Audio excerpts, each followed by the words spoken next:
So congratulations, lady. Oh, thank you, You thank you, got thank you, your thank you. you got your book yesterday? Yes, I Yes. did. I'm Yes, so you did. excited. Okay, can you tell all of us when it comes out? It comes out on April 14th. It is available for pre-order and it has Awesome. bonus materials. So all you have to do is actually email me at Rachel, spelled Rachael, at FromALovingPlace.com, and you will get a beautiful journal to go Sweet. with your journey. I So, love this so yeah. much. I actually didn't remember that, even though I know a lot about this book. I didn't remember that you were going to have extras, so that's really cool. I Yes, pre-ordered yes. mine. I'm so excited for it to get here. I know this has been a beautiful and it's sometimes laborious journey, right? Yes. So Yes. we can talk about that a little bit if you want, but I know that you started writing this years ago. Like, Yes. So during the pandemic, I started really struggling with allowing fear to just consume me during the mhm, pandemic. And I was like, I do not like this feeling because everything felt so heavy and mhm. awfulized. And I just felt like I was getting pulled into a place I just didn't want to go, and it was so draining. And so I started this daily journey of daily aligning with love, but abundance and peace on my From a Loving Place page. And then that really got me thinking about the whole garden analogy that I had started before I even wrote my first book at at a seminar I was doing, and I had started writing it there, and I was just like, okay, this is all like coming together in my head of how this all works, and how I'm literally letting weeds take over my garden right now. And they're not what I want in there, but because I'm not dealing with them, they're growing. Mhm. And so Mhm. I got to really like see it, first with myself, and then I was like, okay. And then I did a podcast with a beautiful author and podcaster named Bridget Jackson Buckley. And and I wrote a piece for her on the inner garden, and she's like, this needs to be your next book. Mhm. Mhm. That was a little nudge, right? Yeah. From And the so we're universe and talking Bridget. 2021, 2022. I first pitched it and didn't get any traction. And I was like, okay, it feels like this book really needs to come out. So I was confused. And and then my daughter was going through this really dark time Mhm. with her mental health after the pandemic, and then her physical health started deteriorating. So we went on this 4 year long journey to figure that out. And I realized how important as a caretaker it was for self-care when you are so consumed with somebody else's health. Absolutely. And so we had gone to this treatment center, which you'll read all about in the book. And as I shared my story of the garden, it was helping other parents. And I was Mhm. like, this book really needs to come out. And then my publisher contacted me and they were ready to release, they wanted it. And I was just like, out of nowhere. Out of nowhere. Right. At the perfect time. Yes. And so then it went through another year or two of crazy transitions because my old publisher went out the door and my editor started her own publishing company called Books That Save Lives. And I was like, well, that's a perfect place for me. Absolutely. And Absolutely. and uh and yeah, so it's finally here. So it It's just feels like I've been waiting for this moment for so long. You have. And yet, it's funny. I know how that journey is, right? Hmm. Because I've had my own journey. But what I love so much about this book is that it's so authentic to you, even just from the garden standpoint. Hmm. We would talk as friends and I would say, "Well, what are you doing today?" And you're like, "Well, I'm going for a walk." And you're constantly in nature, you're constantly, in love with your surroundings as it has to do with gardening and all that. So it really is very genuine and very authentic. It's not like you just picked this topic out of nowhere and thought, well, I'll write about this. No, and it's funny because originally I had noticed my anger around when someone had said, I planted a seed, and they were talking about in somebody else. And I'm like, that's not free will. Yeah. And it Uh-huh. just got me spinning. And it's not that what they said was wrong, it just was how I was internalizing it. And I was just like, we can't plant seeds in other people's gardens. Right. We can give them seeds, Hmm. but we Hmm. all have free will to choose whether we want to plant them or not. Exactly. And you And you yeah. focus so much on ownership and accountability in this beautiful book. And I have to say, I'll back up too to just talk about when we first met. We have Mhm. the same amazing literary agent, so that's how we met. Shout out to Tina Wainscott. That's right, Tina. She's awesome. So when we first met, I remember you talking about the phrase of, is it coming from fear, lack, uh, In and, separation. and separation, thank you. Or is it coming from love, peace, and abundance? And that stuck with me. It was one of the things that I really held on to very strongly because then I found myself out in the world as people were communicating with me and maybe something felt a little bit off. I would ask myself that, okay, is this coming from fear, lack, and separation, or is this? So I literally, like from day one, you kind of helped me with my own relationships and you helped me figure out how to frame that because it's not even as a medium, it's not always clear sometimes what someone's intentions are, and their behavior might be different than what I'm actually feeling. Well, So thank you for that. oh, you're welcome. Because that's the thing that I've like, we can't fake energy. We can fake words. Hmm. We can fake ourselves. We can trick ourselves. And so many of us do with words and our own inner stories. But our energy never lies.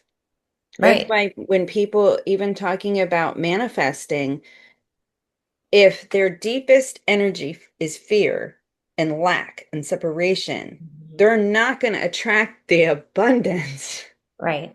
because really they have this fear and it's getting to what exactly that is the block Hmm. that's keeping you from it.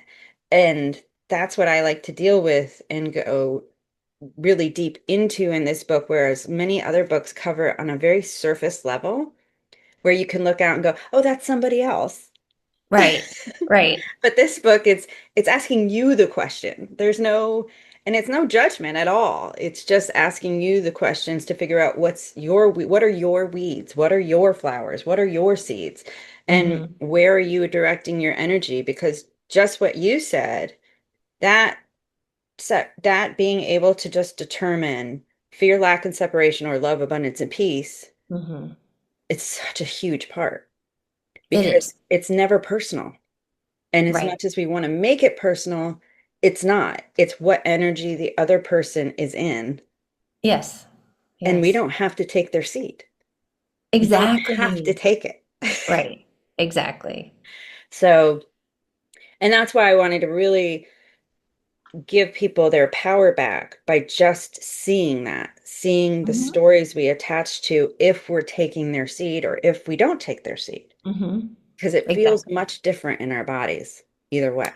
It does. And I think too, you point to both of us knowing as abuse survivors, right? Mhm. That the subconscious drives 80% of our behavior, and that is where most of those wounds are held, whether it's childhood, whether it's a relationship you've been through that was toxic. And I think just understanding that, what you just said about the fact that don't take it personally, like this is that person's existence. This is what they're dealing with, and they're probably not even aware of it necessarily. So I think it's really such a good, practical, grounded book.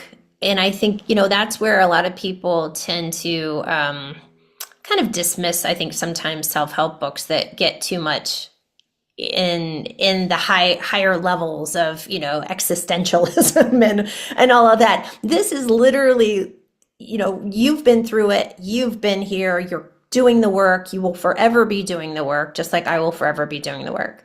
But that is the beauty of this book, is that it actually really does help you. It Yeah. helps you walk through and figure out what it is that you're looking at.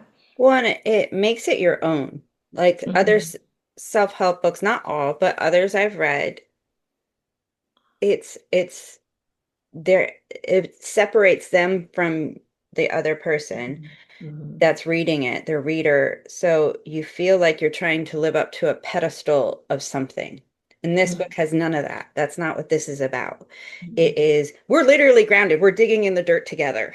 You know, Right, we're not, right. we're like just sifting through our own gardens. I'm not sitting here going, you have to plant this. You have to do it this way. I'm just telling you, figure out what you want. Right. Figure out what's working for you. Figure out what doesn't, because there is no one right way to do this life. There's no Mm-mm. one right way to parent. There's no one right way to live. It's accepting our own journeys, because when we accept our own journeys, we're not so hostile towards other people's, Right. Right. Exactly. because it's not about that. And if our energy is in love, abundance, and peace, we will see through everything that tries to separate us and keep us apart from each other. We'll see Yeah. through it. Yes. And this is, I mean, this book is needed at this time period in our world. And I'm hopeful. I mean, I'd like to know, who you set out when you were writing this book, who you thought, who's going to read this? Who's going to pick this up? Like, who is your ultimate target audience? My target audience is that person who feels like this discontent, feels this, I know I don't have to live like this. I don't want to live like this anymore. That Perfect. feeling, I don't want to live like this anymore. And you don't know how to fix it. You just know you don't want this. Love that. Did you find when you were writing the book that you had some aha moments yourself? Oh, yeah, because you can't write a book like this without doing the work of it. Mhm. It is not forgiving in that way. Um, you I was absolutely faced chapter by chapter with my own weeds, Mhm. and when they would pop up, when when I was like, oh, I just handed my kid a weed in disguise. I disguised it as love, but it was really fear. You know, Yeah. those Yeah. kind of aha moments were huge, especially when I was going through the challenges with my daughter and her health crisis. That Mhm. was, oh, that was eye-opening when it came to this book. I'm like, wow, I need to do some heavy gardening here because I let some stuff slip away. Mhm. And It's I, easy to yeah, do. yeah. And Mhm. that's what I like about it, is it's not, when you think of it as gardening, there's not shaming involved in gardening. You just pull Mhm. out weeds. Right. You just pull out weeds, you plant new flowers, you take care of things. It's not about shaming ourselves. Because that's the last thing I want anybody to do when they read this. I do not want people shaming themselves, Mhm. because that's fear, lack, and separation. That's what that is in energizing. So all we have to do is just be where our feet are and go, okay, what can I do right now? And this Mhm. book helps you get there without the overwhelm. Yes, I agree completely, having read it myself. Uh, what I have felt when I was reading this book again, and I mentioned this before, but it's you're so authentic, you're so real, you've been there. This is not always the case with a lot of self-help books, even though they're presenting themselves as I've done this work. You can feel that you've done the work, and I think that that will make a huge impact. Do you have when you think about the book itself, are there favorite parts that you want to call out? Well, the biggest thing I love about the process of writing it was I took sections that a lot of people overlook in their lives Mhm. and don't question their beliefs on. Mhm. And that that's the process that makes the biggest change, are in these sections whether Mhm. it's family, religion, politics, and there's, like I said, no judgment, but it asks you questions Mhm. about what are the weeds and what are the flowers, that you're Right. planting, and looking at your belief systems and seeing what's really yours. Because Mhm. sometimes it's passed down and we don't even believe it, yet we're supporting the behaviors that go with that belief. And it's Right. only because we had planted that seed from maybe our parents or Mhm. someone who raised us. And all of a sudden we're like, oh, wait, this doesn't work. But the key is we can take out anything we want from our gardens. We can plant something new. That's up to us. So it's like looking at these subconscious beliefs that are actually weighing us down Mhm. and doing something with those. And that was my favorite part to write because it's the most in depth of the work, but it has the biggest rewards when you see, oh my gosh, that's not even my belief. Right. Yeah, I'm Right. supporting it. And Mhm. and because the awareness is what shifts things. I mean, we can't do anything if we don't have awareness. It's true. And and then we can go, okay, I can do something with this. Mhm. And then another part was being the victim of, abuse and having been raped. When I first did counseling after being raped at 17, first time I was raped was at 14, but the counseling I got at 17 was telling me that I would live like this forever, Mm. or that's how I took it. Like Right. it was always going to be a weight on me. It was always going to Mhm. be something I had to deal with. And that got so heavy. And I realized that that wasn't a belief I want to keep having planted Right. because new research says that's not so.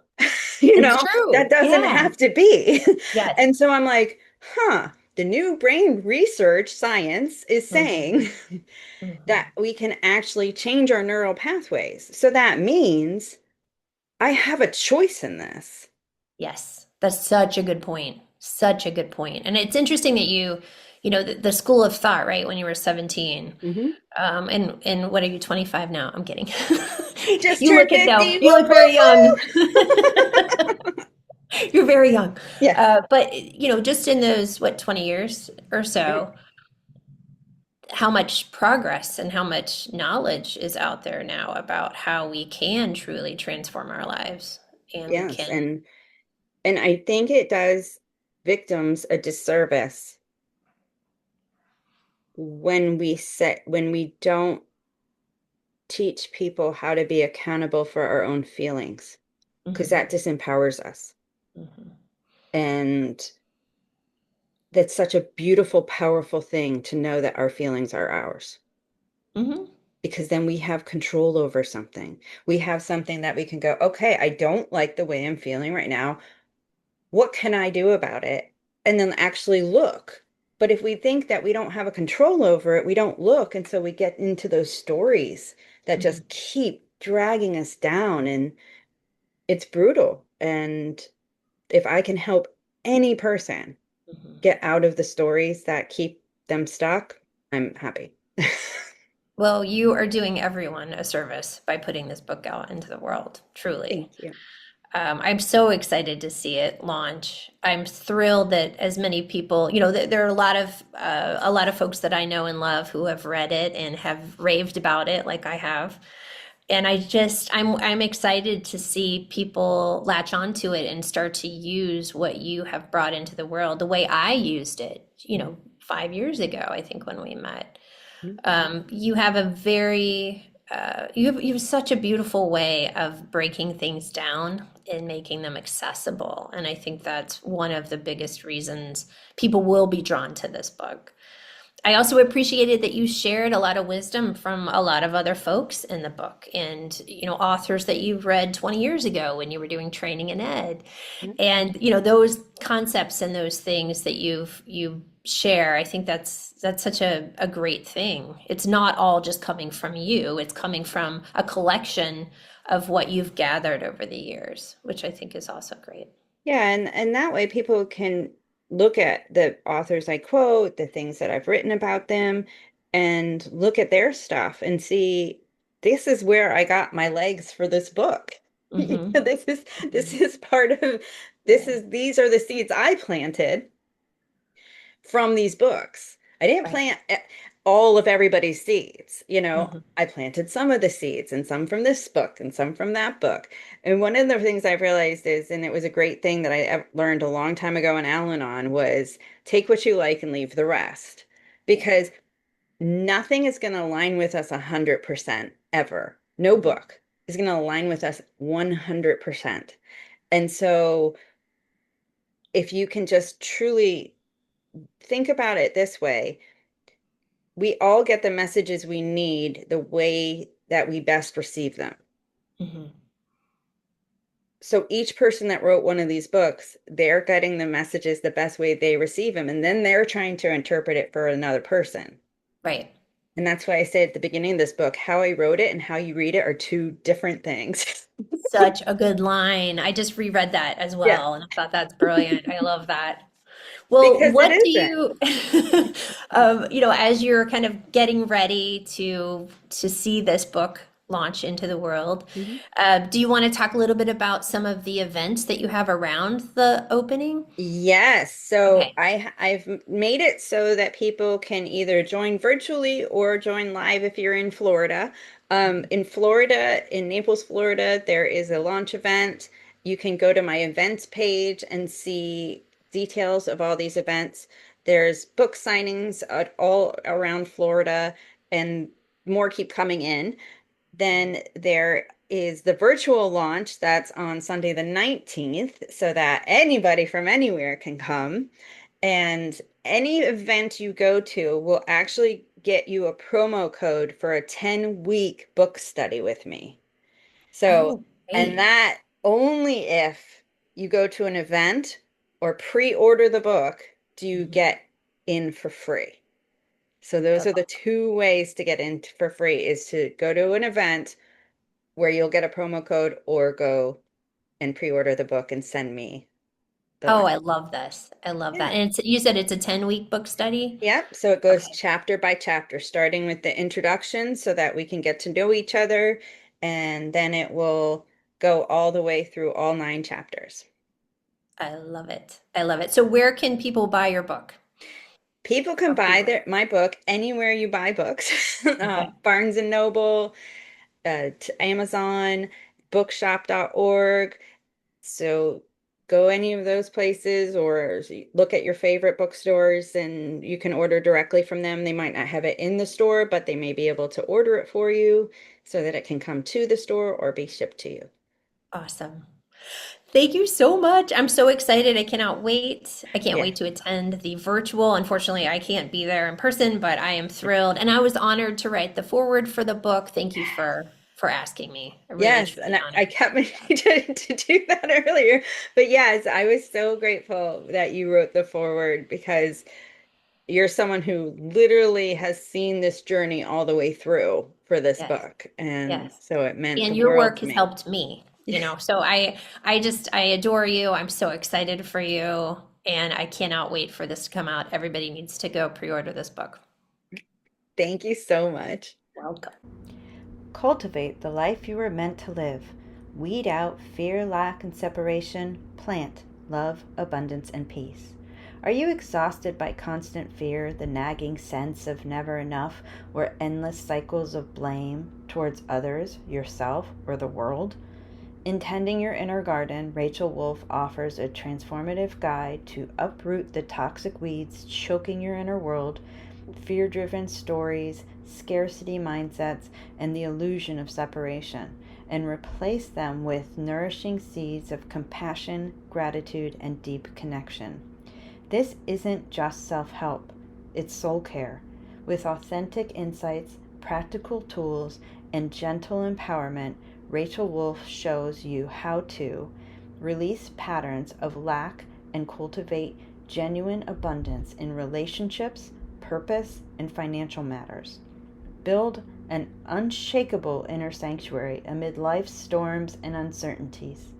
Grow resilience through every transition, challenge, and season of change. Just as a thriving garden requires constant tending, your most beautiful life emerges from daily loving care, starting with how you treat yourself. If you're ready to stop surviving and start truly flourishing, to reclaim your power, rewrite your story, and step into a life rooted in love, abundance, and peace, this book is your essential companion and guide.